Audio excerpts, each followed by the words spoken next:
Hello and welcome to Pant commerce classes. देखिए class 11th का एक इंपॉर्टेंट चैप्टर है फाइनेंशियल स्टेटमेंट, जिसके दो पार्ट हैं। पहला है विदाउट एडजस्टमेंट और दूसरा है विद एडजस्टमेंट। तो हम पहला पार्ट कर रहे हैं विदाउट एडजस्टमेंट, और इसमें हम आज तीसरी और फाइनल वीडियो लेकर के आए हैं। पहली दो वीडियो अगर आपने नहीं देखी तो आप उनको क्लास 11 की प्लेलिस्ट में जाकर देख सकते हैं। आज की जो वीडियो है इसमें हम आपको बताएंगे कि ऑपरेटिंग प्रॉफिट कैसे कैलकुलेट होता है और कॉस्ट ऑफ गुड्स सोल्ड, जिसको cost of revenue from operation भी बोलते हैं, ये कैसे कैलकुलेट होती है। देखिए दोनों बहुत ही आसान है, कुछ इसमें ज्यादा मुश्किल नहीं है। आपको कुछ बातें बताएंगे जिससे आपका कोई कंफ्यूजन इसमें बाकी नहीं रहेगा। तो देखिए सबसे पहले बात करते हैं हम ऑपरेटिंग प्रॉफिट की। तो ऑपरेटिंग प्रॉफिट निकालने के लिए आपको दो चीजों का ध्यान रखना है, नॉन ऑपरेटिंग एक्सपेंसेस और नॉन ऑपरेटिंग इनकम। ये क्या होते हैं हमने पिछली वीडियो में, यानी कि जो इसका पार्ट 3 है ना, इससे पहले जो पार्ट था पार्ट 2, उसमें हमने आपको ये कंप्लीट बताया हुआ है। ये दो चीज आपको ध्यान रखनी है, non operating expenses, non operating income. अब देखिए निकालना तो ऑपरेटिंग प्रॉफिट है, लेकिन ध्यान रखना है नॉन ऑपरेटिंग एक्सपेंसेस और नॉन ऑपरेटिंग इनकम को। तो इसमें भी दो टाइप से क्वेश्चन प्रेजेंट किया जाता है। एक तो होता है कंप्लीट क्वेश्चन, आपको दे देंगे, कहेंगे आप trading profit and loss account बनाइए और gross profit, operating profit, net profit सब कुछ आप निकाल के दिखाइए। और एक होता है कि आपको नेट प्रॉफिट निकला हुआ दे देंगे और कहेंगे कि इससे आप ऑपरेटिंग प्रॉफिट निकाल करके दिखाइए। तो किस तरह से करते हैं हम आपको करके बताते हैं। देखिए DK गोयल बुक का क्वेश्चन नंबर 12 है किसी बुक में और किसी बुक में 13 है। देखिए न्यू बुक में तो 12 है, क्वेश्चन नंबर 12, और ओल्ड बुक में 13 है। और हो सकता है किसी बुक में थोड़ा एडिशन अगर आगे पीछे हो तो ऊपर नीचे भी हो सकता है, लेकिन ज्यादा प्रोबेबिलिटी है कि 12-13 नंबर पर आपको मिल जाएगा। तो मैं इसको डिस्प्ले भी कर दूंगा यहां पर, और नीचे डिस्क्रिप्शन में इसका हम लिंक भी दे देंगे आपको। तो देखिए करके दिखाते हैं आपको क्वेश्चन किस तरह से होता है। क्वेश्चन है कि calculate the amount of gross profit, operating profit and net profit on the basis of following information. तो क्या इंफॉर्मेशन है, सबसे पहले आपको दिया हुआ है ओपनिंग स्टॉक। तो आप यहां लिखे to opening stock. Opening stock आपको दिया है 50,000 रुपीज। नेक्स्ट है नेट सेल, तो आप यहां लिखे बाई नेट सेल्स।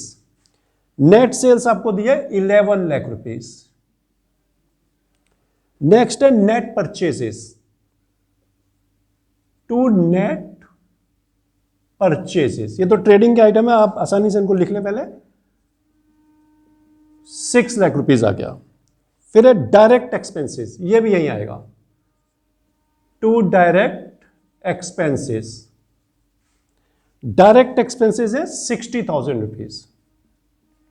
देखिए इसके बाद आगे दिया हुआ है administration expenses, selling and distribution expenses, loss due to fire, closing stock, ये आइटम है। तो प्लान हमने पहले ट्रेडिंग अकाउंट में बना रहे हैं, तो हम क्या लिखेंगे यहां पर, by closing stock. Closing stock आपको दिया 70,000। तो जब आप इतना काम कर देंगे तो आपका क्या निकलेगा, ग्रॉस प्रॉफिट। देखिए मैं पहले इसको निकाल रहा हूं, वैसे मैं कहता हूं कि सब चीज एक साथ लिखे, लेकिन आपको समझाने के लिए हम पहले केवल ग्रॉस प्रॉफिट निकालेंगे, उसके बाद आपको बताएंगे आगे। 1170 में से आप ये लेस कर लें, 1170 और 710, 460, ये आपका ग्रॉस प्रॉफिट आ गया 460। तो यहां लिख दें आप to gross profit carried down. इसको यहां ले आए by gross profit brought down 460। अब देखिए नॉर्मली जो ये पार्ट होता है ना, ये पार्ट होता है प्रॉफिट एंड लॉस निकालने के लिए। अब नेट प्रॉफिट निकालने के लिए प्रॉफिट एंड लॉस अकाउंट शुरू हो गया, यहां से ट्रेडिंग खत्म हो गया, प्रॉफिट एंड लॉस शुरू। यहां से हम निकालते हैं नेट प्रॉफिट, जो आपने पीछे वीडियो में सीखा। लेकिन अब यहां पर हमें नेट प्रॉफिट से पहले निकालना है ऑपरेटिंग प्रॉफिट, उसके बाद निकलेगा नेट प्रॉफिट।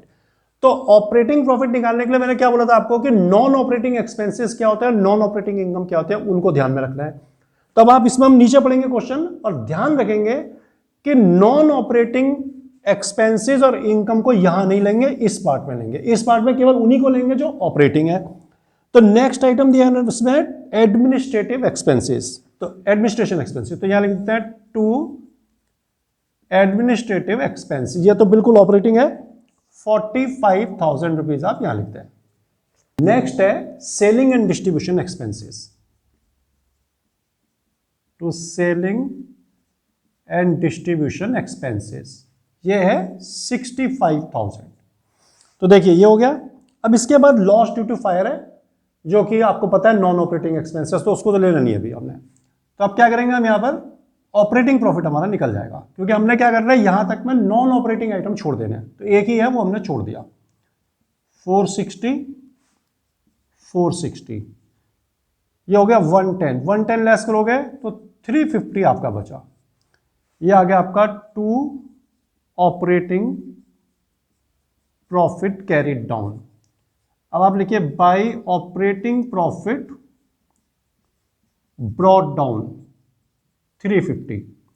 अब आप देखिए नॉन ऑपरेटिंग आइटम कितने हैं, जितने भी नॉन ऑपरेटिंग इनकम है यहां लिख दो, जितने भी नॉन ऑपरेटिंग एक्सपेंसेस हैं यहां लिख दो, आपका नेट प्रॉफिट आ जाएगा। तो इसमें तो एक ही आइटम है, वो क्या है, to loss due to fire. देखिए ये फायर से नुकसान होना कोई बिजनेस का नुकसान नहीं है, ये कोई बिजनेस थोड़ी है कि आपका आग लगने से नुकसान हो गया। तो ये आपका नॉन ऑपरेटिंग एक्सपेंस है, आप इसको लेस कर दें और आपका जो बचेगा वो होगा नेट प्रॉफिट।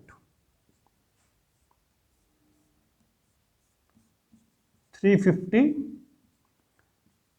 में से 20 आप लेस करेंगे तो 330, ये आपका नेट प्रॉफिट होगा। तो इतने सिंपल तरीके से आप इसको कर सकते हैं। अगर तीनों पार्ट में आपको बनाना है तो आपको मैंने पहले ही बोला था नॉन ऑपरेटिंग आइटम्स आपको ध्यान रखने हैं, नॉन ऑपरेटिंग इनकम और नॉन ऑपरेटिंग एक्सपेंसेस को आप सेकंड पार्ट में मत लेना, ऑपरेटिंग प्रॉफिट आएगा, फिर उनको ले लेना तीसरे पार्ट में तो नेट प्रॉफिट आ जाएगा। देखिए इसको एक और टाइप से दिया जा सकता है कि आपको नेट प्रॉफिट दे देंगे और फिर बोलेंगे कि आप इससे ऑपरेटिंग प्रॉफिट निकालिए। कुछ आइटम्स आपको दिए होंगे जिसमें आपको फिर से वही बात है कि पहचानना पड़ेगा कौन सा आइटम नॉन ऑपरेटिंग है, नॉन ऑपरेटिंग एक्सपेंसेस है या नॉन ऑपरेटिंग इनकम है, उनको प्लस माइनस आपने करना है। तो क्या होगा कि जितने भी नॉन ऑपरेटिंग एक्सपेंसेस होंगे वो आपने लेस किए होंगे नेट प्रॉफिट निकालने में, तो उनको आपने वापस प्लस कर देना है। और जितने भी नॉन ऑपरेटिंग इनकम्स हैं वो आपने प्लस करी होंगी नेट प्रॉफिट निकालने के लिए, अब आपको वापस जाना है तो उनको माइनस करना पड़ेगा, तो ट्रांजैक्शन को रिवर्स करना पड़ेगा। तो देखिए नेट प्रॉफिट पहले लिखेंगे, फिर ऐड करेंगे नॉन ऑपरेटिंग एक्सपेंसेस, लेस करेंगे नॉन ऑपरेटिंग इनकम, आपका आंसर आ जाएगा। क्वेश्चन नंबर 13 न्यू बुक में है डीके गोयल में, क्वेश्चन नंबर 14 ओल्ड बुक में है। क्वेश्चन डिस्प्ले भी कर देंगे, डिस्क्रिप्शन में इसका लिंक भी दे देंगे। देखिए क्वेश्चन करते हैं, नेट प्रॉफिट आपको दिया हुआ है 5 लाख रुपीस, ये यहां पर आप लिख दें। अब इसके बाद आप देखें डिविडेंड रिसीव्ड, डिविडेंड रिसीव्ड एक इनकम है जो कि नॉन ऑपरेटिंग नेचर की है, तो आप यहां लिखें लेस में डिविडेंड रिसीव्ड, ये आप लिख दें 6,000 रुपीज। नेक्स्ट आपको दिया है loss on sale of furniture, ये नॉन ऑपरेटिंग एक्सपेंस है, इसको आप जोड़ दें, loss on sale of furniture, loss on sale of furniture है 12,000 रुपीज। नेक्स्ट है लॉस बाय फायर, ये भी नॉन ऑपरेटिंग एक्सपेंस है, loss by fire 50,000 rupees.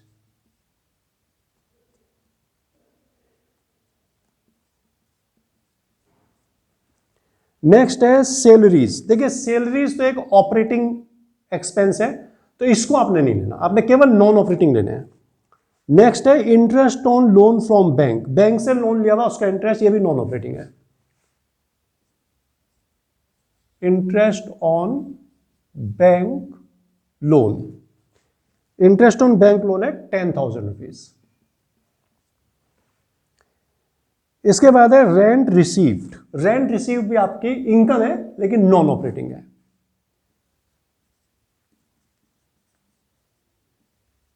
Rent received 24,000। और लास्ट है डोनेशन, देखिए डोनेशन यानी कि दान देना नॉन ऑपरेटिंग एक्सपेंस है, तो यहां लिखिए डोनेशन, अमाउंट है 5100। तो ये आपका आंसर अब निकल के आ जाएगा। इससे इनको जोड़ लेते हैं हम।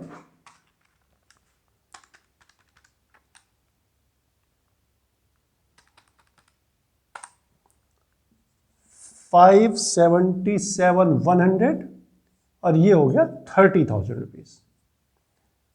तो आंसर हमारा आएगा 547,100। तो यही आइटम आंसर हमारा। तो यहां हम लिख देंगे अब ऑपरेटिंग प्रॉफिट। तो ये दो तरीके से क्वेश्चन दिया जा सकता है ऑपरेटिंग प्रॉफिट निकालने के लिए। बहुत आसान है, कुछ ज्यादा मुश्किल नहीं है। आपको ध्यान रखना है नॉन ऑपरेटिंग एक्सपेंस क्या होते हैं, नॉन ऑपरेटिंग इनकम्स क्या होती है।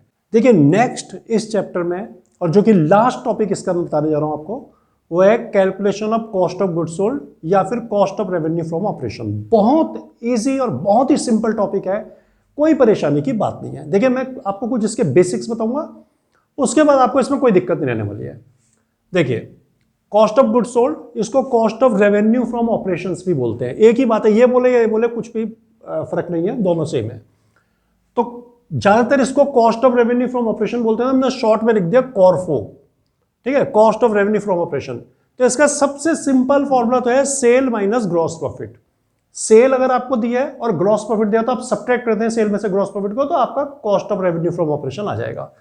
लेकिन कई बार ऐसा नहीं होता, आपको इस तरह से नहीं दिया होता, आपको बाकी इंफॉर्मेशन दी होती है। तो फिर निकालने का जो दूसरा तरीका है वो क्या है, opening stock plus net purchases. Net purchases मतलब purchase minus purchase return plus direct expenses minus closing stock. Direct expenses का मतलब है कि वो सभी एक्सपेंसेस जो आपने ट्रेडिंग अकाउंट के डेबिट साइड में लिए थे, यानी कि जैसे आप खैर वो देख लेना, पहले वीडियो में होगा वो, तो फिर मैं बताता हूं आपको थोड़े बहुत एक्सपेंसेस में कि जैसे वेजेस है, मैन्युफैक्चरिंग एक्सपेंसेस है, कैरेज इनवर्ड है, मेन एक्सपेंसेस ये होते हैं, ये आपको दिए होंगे तो ये भी आपने जोड़ देने हैं।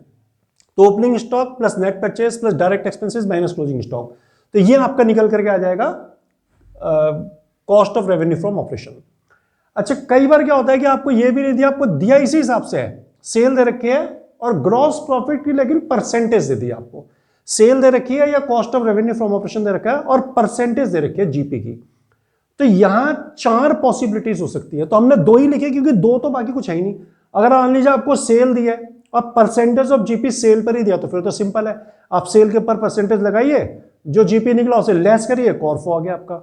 अगर आपको कॉस्ट दिया है, परसेंटेज प्रॉफिट कॉस्ट पर ही दिया है, तो आप उस पर सिंपल तरीके से लगाइए और आपका ग्रॉस प्रॉफिट आ जाएगा। लेकिन कहां पर प्रॉब्लम पड़ेगी कि आपको सेल दी हुई है और परसेंटेज ऑफ प्रॉफिट दे दिया कॉस्ट पर, या आपको कॉस्ट दी हुई है और परसेंटेज ऑफ प्रॉफिट दे दिया सेल पर। कॉस्ट का मतलब कॉर्फो से है, cost of revenue from operation से। तो तब कैसे करेंगे, देखिए calculation of GP when percentage of GP is given. जब परसेंटेज या जीपी मतलब ग्रॉस प्रॉफिट की परसेंटेज गिवन हो, तो पहला टाइप होता है कि गिवन सेल, आपको सेल दी हुई है and percentage of profit on cost, ठीक है। अब उल्टा हो गया, देखिए आपको दी तो सेल है लेकिन प्रॉफिट की परसेंटेज कॉस्ट पर, तो इसमें डायरेक्ट कैसे लगाओगे। तो आपको ध्यान रखना पड़ेगा कि आपने छोटी क्लासेस में पढ़ा होगा कि SP equal to CP plus profit और CP equal to SP minus profit. इस चीज को ध्यान रखना है, मैं आपको बताऊंगा कि कैसे होगा। देखिए given sale and percentage profit on cost, तो आप जीपी निकालेंगे, आपको क्या दिया है, सेल दिया है, तो आप सेल लिखें इनटू जो परसेंटेज 20-25% दिया वो आप यहां मल्टीप्लाई कर दें, नीचे 100। अब आपको क्या करना है, आपके पास सेल है लेकिन प्रॉफिट किस पर है, कॉस्ट पर है, तो आपको उस प्रॉफिट को पहले सेल पर लाना पड़ेगा, क्योंकि सेल दी हुई है ना आपको। तो सेल पर लाने के लिए क्या करेंगे, सेल पर लाने के लिए आपको कॉस्ट में प्रॉफिट को जोड़ना पड़ेगा, SP equal to CP plus profit.